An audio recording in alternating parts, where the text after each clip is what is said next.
बिस्मिल्लाहिर्रहमानिर्रहीम। अस्सलाम वालेकुम। आप देख रहे हैं SSB 92 टीवी और प्रोग्राम है अकरम खान के साथ।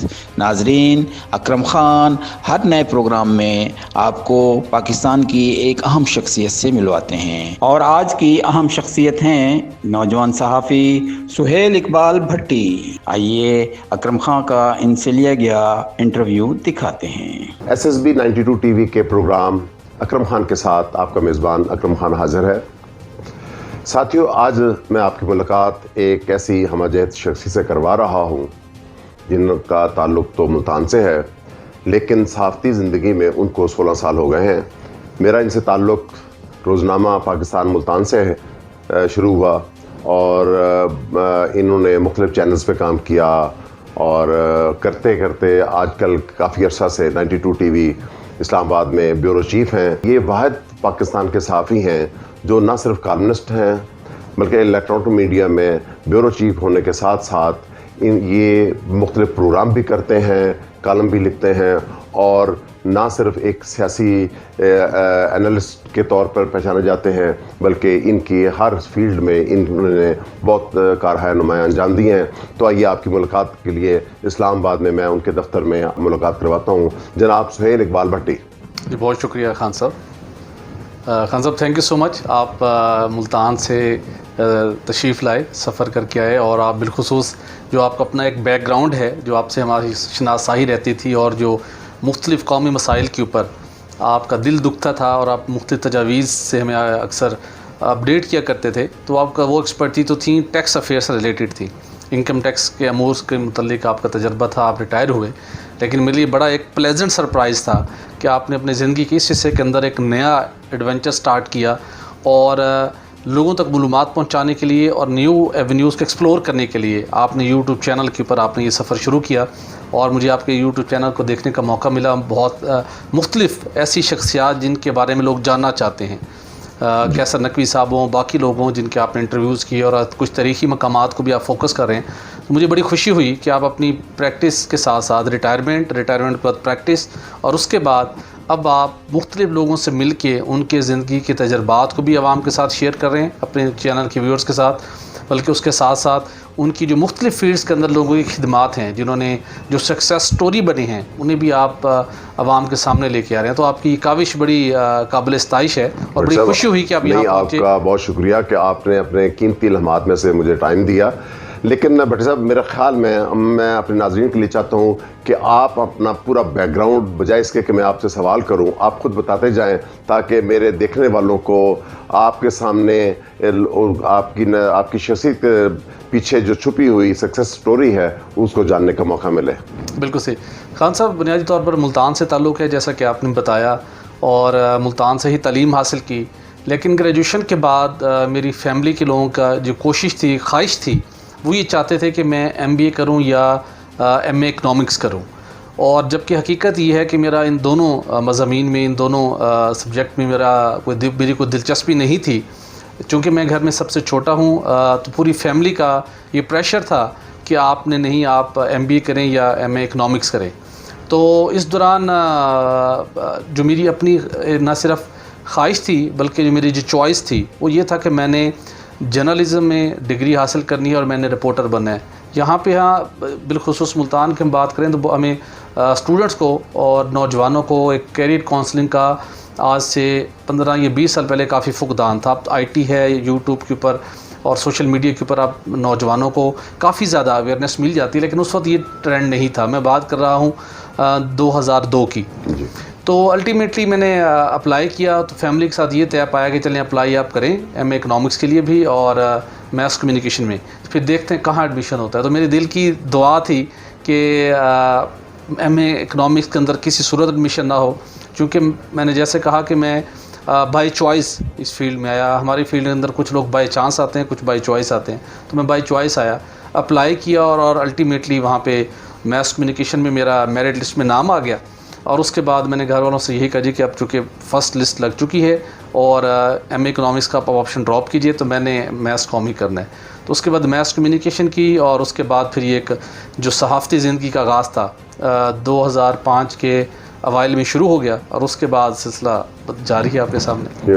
भट्टी साहब, वाकई आपकी ये स्टोरी सुन के तो मुझे ऐसे लगता है जैसे कि आप वाहिद नौजवान ऐसे हैं जिनको CSS करने का शौक़ पैदा नहीं हुआ, अफसर बनने का शौक़ पैदा नहीं हुआ, और वो जो डोमेन होती है एक सिविल सर्विस की, उसको उस टोपी को पहनने का आपको बिल्कुल दिल नहीं किया, और आपने ऑल टुगेदर एक नई फील्ड में आके आपने पाँव रखे। और माशाल्लाह अब जब आपको मैं आप लाइव प्रोग्रामों में देखता हूँ तो मुझे बहुत मज़ा आता है कि एक मुल्तान की मिट्टी ने इतना मुकाम हासिल कर लिया। तो ये आप बताइए कि कैसे हुआ? अच्छा, ये बड़ा दिलचस्प भी है और बड़ा स्ट्रगलिंग रहा है। जो इनिशियल फेज़ था, बिलखुसूस जब 2004 में मास्टर्स किया मैंने, तो उस वक्त जो ये इलेक्ट्रॉनिक मीडिया की बात करें तो उस वक्त ये इमर्जिंग इंडस्ट्री थी। उस वक्त काफ़ी ज़्यादा भी चैनल्स नहीं आए थे, लेकिन कुछ चैनल्स आ चुके थे और उसके साथ साथ मीडिया एक एक्सपेंड हो रहा था उस वक्त। लेकिन मुल्तान के अंदर ये सूरत हाल थी कि अच्छे मेरे ताल्लुकात रिलेशन थे, मुख्तलिफ लोगों के साथ बड़े मेहरबान थे, तो उन दिनों में जॉब हासिल करना काफ़ी मुश्किल था। अल्टीमेटली आपके पास कोई स्ट्रॉन्ग रेफरेंस नहीं है, कोई आपके लिए कोई लॉबिंग नहीं कर रहा। तो जब मैंने मास्टर्स किया तो अब पहला मरला था, चूँकि जो हमारा थ्योरी बहुत ज़्यादा है, जो सिलेबस है मैथ कम्युनिकेशन का, जबकि ये टोटली एक प्रैक्टिकल लाइफ है। एनी हो, अब पहला मरला था कि इसको अमली तौर पे ज्वाइन करना है, इंटर्नशिप की जाए। चूँकि बड़ी क्लैरिटी थी कि आपको मेहनत करके आगे बढ़ना चाहिए, शॉर्टकट आपको नहीं करना हासिल करना चाहिए, कोई सिफारिश नहीं होनी चाहिए, चूँकि फिर आपकी वो उस लर्निंग से महरूम हो जाते हैं जो आप डिफरेंट स्टेजेस पे खुद करते हैं, खुद मेहनत करते हैं। तो मैंने मुख्तलिफ जगहों पे कोशिश की, इंटर्नशिप नहीं हो पा रही थी मुल्तान के अंदर। तो मैंने 3-4 दोस्तों से कहा जिनके मुख्तलिफ मीडिया हाउसेस के साथ रवाबित थे और अच्छे उनके कनेक्शन थे। उन्होंने कहा कि यार अभी एक्सप्रेस में भी जगह नहीं है, ख़बरें में भी नहीं है, जंग वालों को तो बहुत टाइट क्राइटेरिया, कुछ वेट करे। तो 2 माह तक मुझे इंटर्नशिप ना मिल सकी। तो मुझे बड़ा गिल्ट हुआ कि लगता है कि मैंने वाकई जो मेरी फैमिली कहती थी कि आप MA इकनॉमिक्स करें, किसी और डिग्री का इंतखाब करें, तो लगता है कि शायद मैंने गलत डिग्री का इंतखाब किया है। मतलब ये अंदर से सवालात उठते थे कि कोई जॉब तो दरकिनार, कोई इंटर्नशिप देने को तैयार नहीं है। लेकिन वो कहते हैं कि जब आपके हौसले बुलंद हों और आपको क्लैरिटी हो तो रास्ते कुदरत आपके रास्ते हमवार करती है। तो मेरे एक दोस्त थे मुल्तान के अंदर, मेरे क्लास फेलो थे, उन्होंने मुझे एक मशवरा दिया। उन्होंने यार आप सब छोड़ें, उससे आप फ़लाँ से कह रहे हैं कि मुझे इंटर्नशिप करा दें, आपको जॉब की तो नहीं बात करें ना, इंटर्नशिप करनी है, कोई उन्होंने आपको कुछ पे नहीं करना, आपने अपने पैसे से पल्ले से पैसे खर्च करने और इदारे के लिए काम करना है। तो आप ऐसा करें कि आप रोज़नामा पाकिस्तान के जो रेजिडेंट एडिटर हैं शौकत इशफाक साहब, उनसे डायरेक्ट जाके मिल लें। मैंने कहा यार वो कैसे मिलेंगे, कोई सिफारिश? उसने कहा यार ज़रूरत नहीं है, आप डायरेक्ट जाके मिलें और मुझे उम्मीद है कि वो इस बात को रिकगनाइज़ करेंगे। मैंने कहा चलिए जी, कहा ये ट्राई भी करके देख लेते। मैंने CV ली, उनके पास पहुँच गया। वहाँ पहुँचा तो शौकत इशफाक साहब ने कहा जी कि माजरत इंटर्नशिप नहीं मिल सकती। मैं बड़ा परेशान हुआ, पाँव के नीचे से ज़मीन निकल गई यार। रेजिडेंट एडिटर के सामने बैठा हूँ, रिक्वेस्ट किए और उन्होंने कहा जी कि मैं जो बहाउद्दीन ज़की यूनिवर्सिटी से स्टूडेंट्स आते हैं उनसे मैं बहुत मायूस हूँ। उनकी ऑब्जर्वेशन बजा थी, उनका जो शायद एक्सपीरियंस अच्छा नहीं था। तो उन्होंने कहा जी कि मैंने फ़ैसला किया कि जो BZU से स्टूडेंट्स आते हैं इंटर्नशिप करने, ये नॉन सीरियस होते हैं, इनका कोई इंटरेस्ट नहीं होता, यहाँ पे आते हैं हमारा टाइम वेस्ट करते हैं, हमारा अपना ऑफिस का काम डिस्टर्ब होता है। तो लिहाजा मैंने सोचा किसी को इंटर्नशिप नहीं देनी। अगेन बड़ा पछतावा हुआ। तो मैंने थोड़ी हिम्मत की कि मैंने कहा सर मैं उनमें से नहीं हूँ, आप मुझे एक मौका दीजिए, मैं अपने आप को प्रूव करूँगा कि आपने जो मुझे इंटर्नशिप का मौका दिया वो आपका जो चॉइस थी वो गलत नहीं। तो उन्होंने कहा जी कि आप ये कैसे क्लेम कर सकते हैं, सारी ऐसे कहते हैं। मैंने कहा जी कि वो कहते मैं आपको प्रूव करूँगा। उन्होंने कहा जी कि फिर इंटर्नशिप के लिए पहले आपका टेस्ट होगा। ये तो पाकिस्तान की, ये दुनिया की तरीके की पहली इंटर्नशिप थी जिसके लिए मुझे टेस्ट देना पड़ा। मसीउल्लाह जामपुरी साहब बड़े अजीम साफ़ी हैं और अल्लाह ताला उनको लंबी ज़िंदगी अता करे। वो वहाँ पे उनको उन्होंने असाइन किया और वो उस वक्त रिपोर्टिंग टीम को हेड करते थे सारे मामलात को।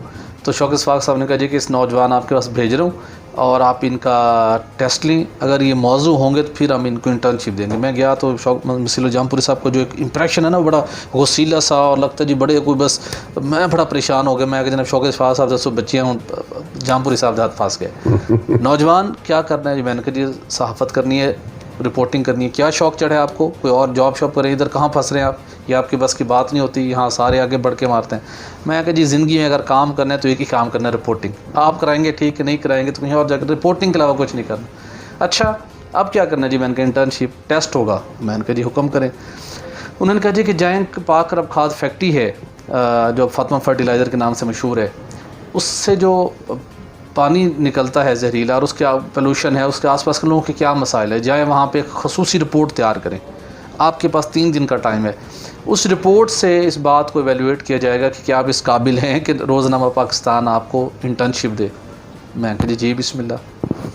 3 दिन का टाइम दिया और उनका जी आप जाएँ और काम शुरू करें कल से जाकर। मैंने कहा जी कल क्या? वहीं से मेरे पास बाइक थी, वहाँ से मैं डायरेक्ट गया पाक अरब खाद फैक्ट्री, जो थोड़ी सी अपनी सेंस थी और जो इंटरेस्ट था। तो मैंने वहाँ पे जाके लोगों से बातचीत की, उनके मसाइल मालूम किए। उसके बाद मैंने लगे हाथों उनके जो खाद फैक्ट्री के जीएम थे उनसे बात की। उनकी मेहरबानी को उन्होंने टाइम दिया, वरना साफ़ियों का नाम लो के वो वैसे चुप जाते हैं। आजकल मेरा नहीं ख्याल कोई मौक़िफ़ देता होगा। तो उन्होंने सारा बैकग्राउंड बताया, जो अपने उनके प्लान थे वो उन्होंने बताए। तो उसके बाद जी मैंने घर गया, रात को बैठ के मैंने रिपोर्ट तैयार की और सुबह जनाब वो हैंड रिटन जो मेरी रिपोर्ट थी मैं लेके वहाँ हाज़िर हो गया। जामपुरी साहब उनके नौजवान तुसी किधर आ गए हो? मैं कहा जी वो आपने रिपोर्ट बन गई, 3 दिन का टाइम दिया था तो आप ये काम किया आपने, ये क्या रिपोर्ट आपने बनाई होगी? मैंने कहा सर आप चेक तो कर लीजिए। अच्छा उन्होंने कहा जी बैठिए। मैं बैठ के उन्होंने चेक की तो वो एनक से ऊपर उन्होंने यूँ देखा। मैं क्या लगता जनाब बस चैप्टर क्लोज है थे। कहते बस आप हैं नहीं इस काबिल, लेकिन आप जितना आप कोशिश कर रहे हैं मैं आपको एक देखता हूँ, आपको इंटर्नशिप का मौका दे के देखता हूँ, लेकिन अभी आप अपने आप को मत समझिएगा कि आपकी इंटर्नशिप हो गई है। आपका काम बस गुजारे लायक ही है, तो अपनी को तस्वीर दीजिए। मैंने कहा सर खैर से? उसने कहा तस्वीर दीजिए, अपने ऑफिस में आने जाने को कार्ड शार्ड आपका पास बन जाए। मैंने तस्वीर दी। मैं कहा चलो यार शुक्र है इंटर्नशिप हो गई। जनाब काम शुरू अगले दिन में आया तो रोज़नामा पाकिस्तान के कलर सफ़े के ऊपर मेरी तस्वीर के साथ मेरी पूरी रिपोर्ट शाया हुई थी जी। माशाल्लाह ये था जी उसका आगाज़। तो मुझे भी बड़ा प्लेजेंट सरप्राइज़ जनाब वो। अच्छा और वहाँ पे बहुत सीनियर लोगों की डायरी पर शाया होती थी मैगज़ीन पेज सफ़े के ऊपर, और वो मेरे पास आज तक मौजूद है मेरी। अच्छा वो मैंने इस एंगल से तो तहरीर बनाई ही नहीं थी ना, मेरा तो ये था कि बस वो वहाँ पे ना जो इंटर्नशिप का जो इंट्री टेस्ट है वो पास हो जाए किस तरीके के साथ। बट साहब मैं ना आपसे ये पूछना चाहूँगा कि मुल्तान माशाल्लाह बहुत ज़रखेज़ मटी रखता है इस सिलसिले में कि वहाँ बड़े नामवर किस्म के सहाफ़ी मौजूद हैं और हमारे सीनियर भी रह चुके हैं। तो आप ज़रा कम अज़ कम चंद एक शॉर्ट लिस्ट बताइए जिनके साथ आपने काम किया और जिनके काम को आपने अच्छा पाया। अच्छा एक तो ये था कि ना आपको इदारे के साथ थे। ओवरऑल मुल्तान के अंदर बहुत से लोगों से जिनसे इंस्पिरेशन मिली, जिन्होंने मेरी इस कामयाबी के अंदर इनिशियल स्टेज के ऊपर जिनका बड़ा कंट्रीब्यूशन है, तो मैं उनका ज़िंदगी भर ज़ाहिर से बड़ा मशकूर हूँ। ये ड्यूरिंग स्टडी ही उनकी मेहरबानी शुरू हो गई थी। जो सबसे पहले अगर टॉप पे मैं नाम रखूँ तो शाकिर हुसैन शाकिर साहब का नाम है जी, जिनकी मोहब्बत शफ़क़त जो शाकिर के साथ मैं बड़ी दिलचस्प बात है कि बड़ा अर्ली एज में जब मैं रेडियो पाकिस्तान मुल्तान की कंपेयरिंग करता था तो शाकिर के साथ भी मुझे प्रोग्राम करने का इत्तेफाक हुआ। उस वक्त यंग बच्चा मैंने देखा जो न सिर्फ शायरी में बल्कि तहरीर में, और अब तो वो खासी किताबें लिख चुका है और मुल्तान का एक बड़ा मशहूर नाम है। बिल्कुल जी। तो शाकिर हुसैन शाकिर साहब मोहब्बत का पैकर हैं सभी दोस्तों के लिए। तो उनका जो जो मास्टर्स था, जब मैं अपना थीसिस कंप्लीट करना था तो पहले भी मुख्तलिफ़ जगहों के ऊपर उनकी अदबी तकरीब के अंदर उनको सुनने का, उनसे मिलने का मौका पेश आता था। और जब पहली दफ़ा उनसे मिले थे तो लगते थे कि हम मेरे शाकिर भाई हैं ना, जो हर बंदे की यही उनके फरमान होता है, लगता था मेरे शाकिर भाई हैं और इनसे बहुत पुरानी शायद मोहब्बत भरा ताल्लुक़ है। तो उन्होंने जब मैं थीसिस कर रहा था तो उनके शॉप से जो है ना वहाँ बेशुमार रेफरेंस के लिए बुक्स चाहिए थी। तो मैं उनकी बड़ी मोहब्बत है कि वो वहाँ जाना, जितनी बुक्स मुझे ज़रूरत होती है वो कहते जी ले जाएँ। कोई रिकॉर्ड नहीं रखते थे अपने पास में कितनी बुक्स लेके जा रहा हूँ, किस बस उनके जी आप जब कर लें तो वापस कर दीजिए। तो मैं बुक्स घर लेके आना, उनसे उनको स्टडी करना, थीसिस के लिए वहाँ से स्टफ़ लेना और फिर उनको जाके वापस की। कभी उन्होंने पूछा वाकई 15 बुक्स ले गए थे तो वापस 10 दे गए, ये 15 दे गए। उनकी बड़ी मोहब्बत। उसके साथ इससे थोड़ा सा पीछे जाऊँ तो अख्तर अब्बास साहब महानामा फूल के अख्तर भैया एडिटर थे। जब मैं मैट्रिक का स्टूडेंट था तो मेरी सिस्टर थी आसिया कंवल, जिन्होंने बाद में एमए इस्लामियात किया, भी ZU से गोल्ड मेडलिस्ट थी। फिर वो बैरून मुल्क चली गई। तो उनकी वजह से मुझे वो फूल क्लब की मेंबर थी, तो उनकी वजह से मुझे वो वहाँ पे जाने का मौका मिलता था। तो ये अख्तराबाद साहब थे जिनकी उस वक्त के मुख्तलिफ फूल क्लब्स के उनके जो लेक्चर्स और उनकी जो अदबी तक उनकी महफिल थी, वहाँ से एक इंस्पिरेशन मिली। उसके साथ उसी दौर के अंदर ख्वाजा मज़हर नवाज़ सिद्दीकी साहब जो कॉलमिस्ट भी हैं और बहुत बड़े मोटिवेशनल स्पीकर हैं, उनकी शफ़क़त मुयस्सर रही। फिर मास्टर्स के दौरान शाकिर हुसैन शाकिर साहब ने मोहब्बत फरमाई।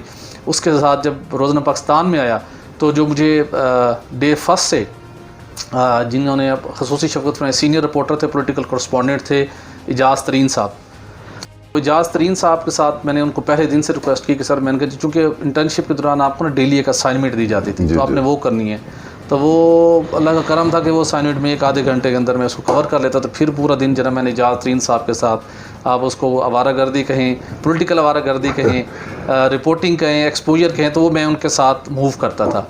तो बहुत से लोगों से मिलने का मौका मिला और काफ़ी एक्सपोजर मिला, उनका भी मैं शुक्रगुज़ार हूँ। तो ये रोज़ाना पाकिस्तान के अंदर अच्छा वक्त गुज़रा, इंटर्नशिप के दौरान मेहनत की, और उस वक्त भी अल्हम्दुलिल्लाह अच्छी स्टोरीज़ बना के जब कवर करके लाए, उनके ऊपर काम किया, तो वो बैक पेज के ऊपर स्टोरीज़ बाई लाइन छपती रहीं।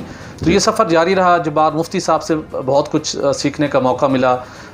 उनसे हम बड़े इंस्पायर थे उस टाइम में, चूँकि उस वक्त वो नवाए वक्त से वाबस्ता थे। प्रेस क्लब में बड़ा आना जाना रहता था, शकील अंजम साहब से इंटरेक्शन रहता था। तो ओवरऑल बहुत से दोस्त थे, पाकिस्तान के मेरे दोस्त थे। खुरम बाद में वो उन्होंने एक और फील्ड में गए, अब वो सोशल सेक्टर के अंदर बड़ा काम कर रहे हैं। गुलाम दस्तगीर थे, उन्होंने जंग में दुनिया में फिर काम किया, उनके साथ इंटरेक्शन रहा। तो सबके साथ एक अच्छा एक ताल्लुक़ भी रहा, सबसे लर्न करने का मौका भी मिला, और यूँ सफ़र फिर आहिस्ता आहिस्ता बढ़ता हुआ वो इस्लामाबाद की तरफ मुंतकिल हो गया। बट साहब, आपने अभी स्टोरी के बारे में बात की, तो मैं पूछना चाहूँगा कि आपकी मैंने मुख्तलिफ़ फील्ड्स में आपकी ब्रेकिंग न्यूज़ देखी हैं। मिसाल के तौर पर आप करते रहे हैं, पावर पे भी आपने कई कॉलम लिखे, कई ब्रेकिंग न्यूज़ दी, और अपने 1 घंटे के प्रोग्राम डेली आप किया करते थे चैनल पर। और इसी तरह आपने शुगर पे किया, मेडिसिन पे किया, मुख्तलिफ मैं आपकी वो एक्सप्लोरेशन में देखता रहा हूँ कि आपने जो इन्वेस्टिगेशन की है। तो इस बारे में बताइए कि क्या आपकी कोई ख़ास फील्ड है, या सब कुछ आपने इसमें आके सीखा कि किस तरह किसी खबर को एक ब्रेकिंग न्यूज़ बनाना है, इसको इन्वेस्टिगेटिव रिपोर्ट बनाना है, ताकि लोग इसको खुसूसी तवज्जो के साथ पढ़ें? खान साहब, वैसे तो ज़िंदगी में मुख्तलिफ आपके लोग ज़िंदगी में आते हैं जो आपके लिए सोर्स ऑफ इंस्पिरेशन बनते हैं। बहुत से नाम हैं, कुछ का नाम मैंने पहले लिया, और भी बहुत से हैं, जिस तरह आरिफ अनीस साहब का ताल्लुक़ मुल्तान से रहा, उनके उस दौर में उनसे भी बहुत कुछ लर्न किया। और भी ज़िंदगी में बहुत से लोग हैं। लेकिन एक और मेरे मेंटोर थे इस सहाफ़ती ज़िंदगी के अंदर, स्पेशली अर्ली स्टेज के ऊपर, और मेहनत के हवाले से जिन्होंने बड़ा रोल प्ले किया। तो उनसे मैं मिलने के लिए आया था यहाँ इस्लामाबाद, और मैंने उनसे जब 2 दिन उनके साथ गुजारे, बड़ी मोहब्बत शफ़क़त की उन्होंने। और जब मैं यहाँ से इस्लामाबाद से वापस जाने लगा तो मैंने उनसे कहा जी कि मुझे कोई, जिस तरह एक डायरी का कल्चर था कि ऑटोग्राफ इनसे ली जाए। तो उन्होंने एक ही फ़िक्रा लिखा था, जिसको मैंने फिर ज़िंदगी भर जो है ना वो अपनी ज़ात का, अपनी सोच का साथ उसको महवर बना लिया। उन्होंने लिखा था कि मेहनत और मोहब्बत कभी रायगा नहीं जाती। तो मैंने उसको अपने व्हाट्सएप स्टेटस, जब से व्हाट्सएप बनाया, वही लगा के रखा। और जब इस सारे अरसे के दौरान मैं इसी फ़लसफ़े के ऊपर मैं कारबंद रहा।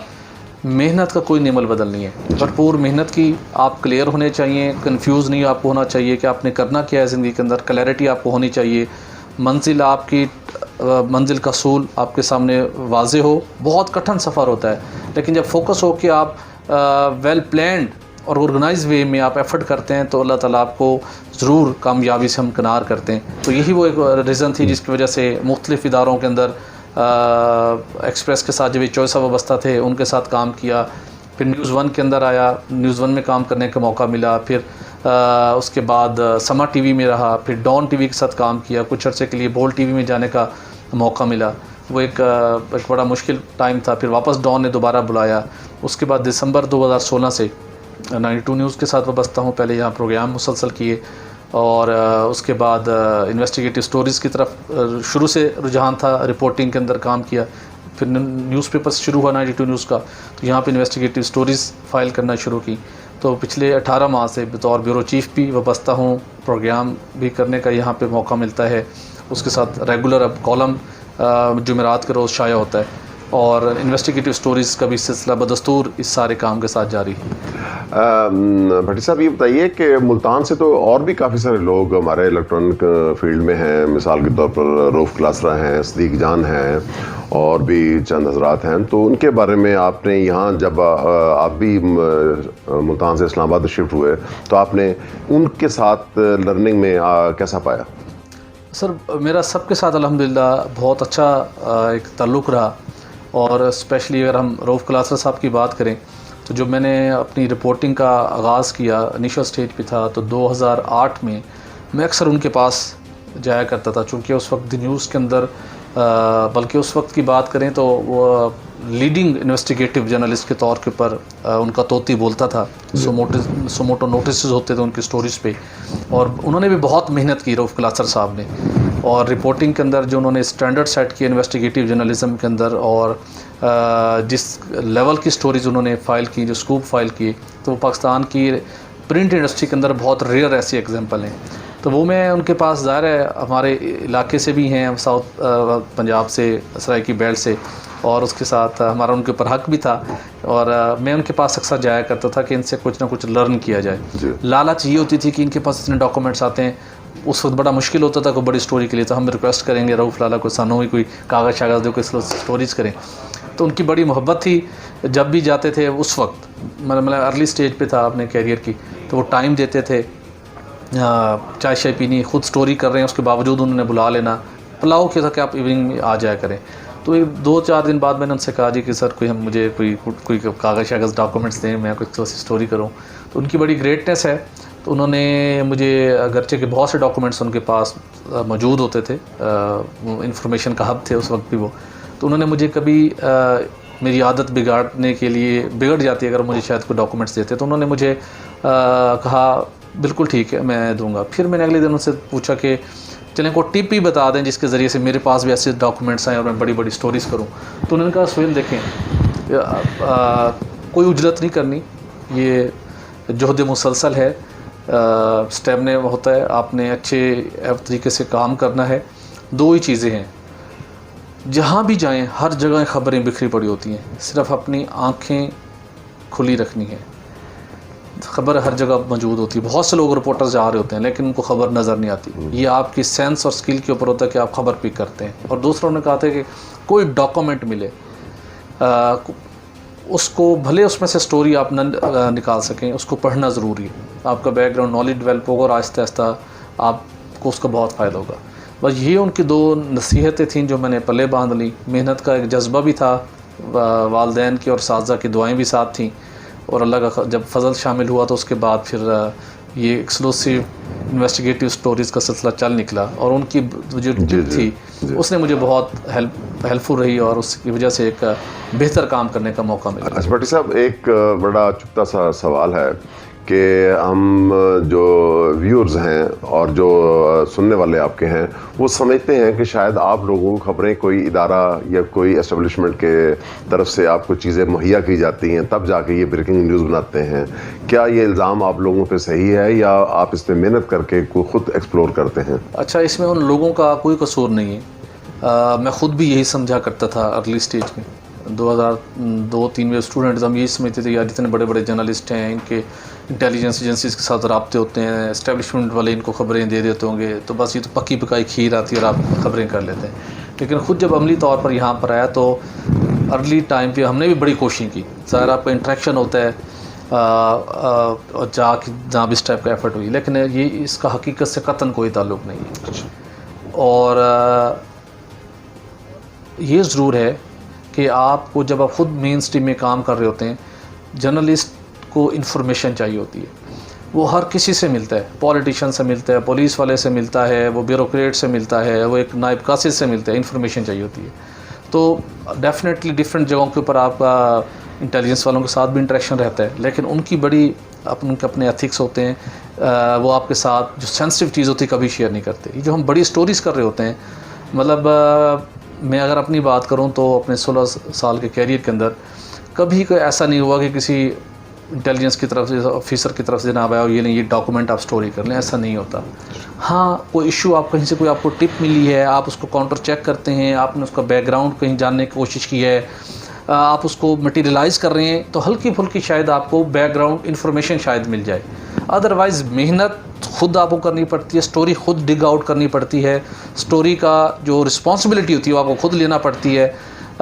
उसके अलावा बाकी फैक्ट के साथ कोई इसका जो है ना ताल्लुक़ नहीं है। जी भट्टी साहब, एक और चुपता सा सवाल कि आप बिलोंग तो करते हैं मुल्तान से, काम करते हैं आप इस्लामाबाद में बैठ के पाकिस्तान का, तो आप हमारे मुल्तान के जनूबी पंजाब के सुनने वालों के लिए क्या है कि वहाँ के लोगों के लिए उनकी बेहतरी के लिए या उस इलाके की अपलिफ्ट के लिए आपने क्या काम किया?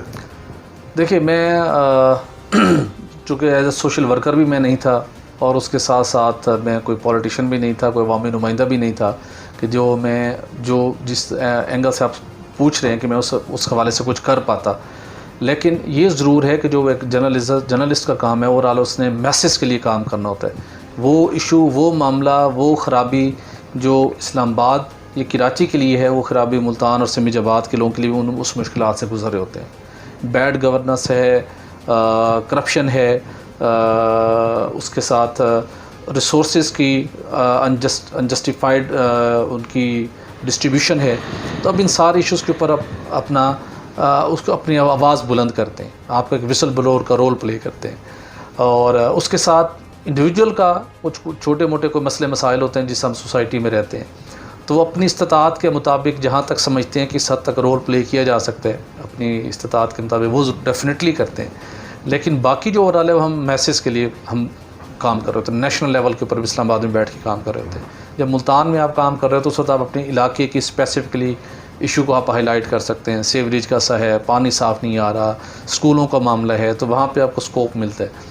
जब आप मेन स्ट्रीम में बैठ के काम कर रहे होते हैं तो फिर आपको नेशनल इंटरनेशनल लेवल के ऊपर चीज़ों को आपको डिस्कस करना पड़ता है, हाईलाइट करना पड़ता है। भट्टी साहब, आपका ख़ासा कीमती टाइम मैंने लिया और SSB 92 की टीवी की ये खुशकिस्मती है कि आपने उसको इतना अपना तफसीली इंटरव्यू दिया। मैं आखिर में एक सवाल और आपसे करना चाहूँगा कि कोई रेग्रेट इस फील्ड में आने का? कभी नहीं हुआ जी, अल्हम्दुलिल्लाह, नॉट एट ऑल। मैं तो मतलब शायद कुछ ऐसे लोग जितना ज़्यादा मुझे काम करने का मौका मिला है, जिस दिन मैंने अच्छा काम किया है, इवन आप अंदाज़ा नहीं लगा सकते कि इस फील्ड की जो डे टू डे हमारे एवरेज वर्किंग टाइम आवर्स होते हैं वो 14, 15, समटाइम 16 घंटे तक भी होते हैं जो आप मेंटली फिज़िकली ऑक्यूपाई होती हैं अपने काम के लिए। तो मैंने हमेशा इस काम को बहुत इन्जॉय किया। जब अच्छा काम किया थकावट का एहसास नहीं होता, जब अच्छा काम नहीं कर रहे तो उस वक्त लगता है कि यार ज़िंदगी क्यों बोर हो रही है। अपने एक पैशन था, इवन मेरी मिसेस तो कहा करती हैं कि लगता है कि आपकी जो है ना वो दूसरी बीवी ही आपका प्रोफेशन है, आपका ही पैशन है। सही बात है। और इसके साथ ही आप इश्क करते हैं जो कि आप कहते हैं। तो मुझे अपने प्रोफेशन के साथ इश्क है, मैं बाई चॉइस आया था, बाई चांस नहीं आया था। अच्छा, एक मैं और यहाँ से मिलता जुलता सवाल करूँगा कि आप हमारे नौजवानों को क्या पैगाम देना चाहेंगे और क्या आप अपने बच्चों को भी चाहेंगे कि वो इस फील्ड में आएँ? जो पहला आपका सवाल है वो नौजवानों के लिए ये है कि हमारे इलाकों में बिलखुसूस कैरियर काउंसलिंग का बड़ी अभी शदीद फुकदान है। वो मतलब जो हम खुद अपनी लाइफ में रियलाइज़ करते हैं कि जिस तरीके से हमें मेहनत करनी चाहिए थी, बहुत कीमती वक्त को हमने उस तरीके से अपनी पर्सनल ग्रूमिंग के लिए यूज़ नहीं किया। उनको मुताला करना चाहिए, पढ़ना चाहिए किताबों को, और अपने आप को क्लैरिटी के साथ डिफ़ाइन रखें कि मैंने ज़िंदगी के अंदर क्या करना है। हर शोबे के अंदर, वो इंजीनियरिंग है, वो बिज़नेस एडमिनिस्ट्रेशन है, वो इकोनॉमी की फ़ील्ड है, वो फार्मेसी की फ़ील्ड है, हर फील्ड में टॉप पे बेहतरी की जगह मौजूद होती है, टॉप की जगह मौजूद है, वहाँ पे आप पहुँच सकते हैं। लेकिन आपको एफ़र्ट्स करनी होती है, आपने फोकस होके कंक्रीट स्टेप लेके एफ़र्ट करनी है, डिफोकस नहीं होना चाहिए, और अपने इंटरेस्ट के मुताबिक फील्ड का चुनाव करें और उसके अंदर महारत हासिल करने के लिए पढ़ें, उनसे मुतल्लिक़ लोगों से मिलें और डट के मेहनत करें। मेहनत का कोई नेमल बदल नहीं, और एक दिन मेहनत के साथ आपके वालिदैन की दुआएं होती हैं और आप अपने उस मंजिल पर पहुंच जाते हैं। बहुत शुक्रिया। और दूसरा आपका जो सवाल था बच्चों से का, मैं कभी उन्हें सजेस्ट नहीं करूँगा कि वो जर्नलिस्ट बने। वो जो खुद उन जिस शोबे के अंदर उनका अपना इंटरेस्ट हो, जी, जी, सही है। उनको उस शोबे का इंतखाब करना चाहिए। भट्टी साहब, आपका बहुत शुक्रिया कि आपने SSB 92 टीवी को आपने इतना टाइम दिया और आपने हमारे नाजरीन को मालूमात पहुंचाई, और आपका बहुत बहुत शुक्रिया। जी, आपका खान साहब बहुत शुक्रिया। आप मुल्तान से 550 किलोमीटर का सफ़र करके यहाँ पर पहुँचे और आप लोगों को जो एजुकेट करने की कोशिश कर रहे हैं, लोगों तक मालूमात पहुँचाने की कोशिश कर रहे हैं अपनी इनकम टैक्स एक्सपर्टीज़ के साथ साथ। मेरी दुआ है कि लोग आपकी इन मालूमात से ज़्यादा इस्तिफ़ादा करें, और उसके साथ साथ जो आप लोगों की तरबियत कर रहे हैं, जो आप मैसेज देते हैं अपने इंटरव्यू से, उसको लोग पिक करके अपनी ज़िंदगियों के अंदर बेहतरी लाएँ। बहुत शुक्रिया, थैंक यू।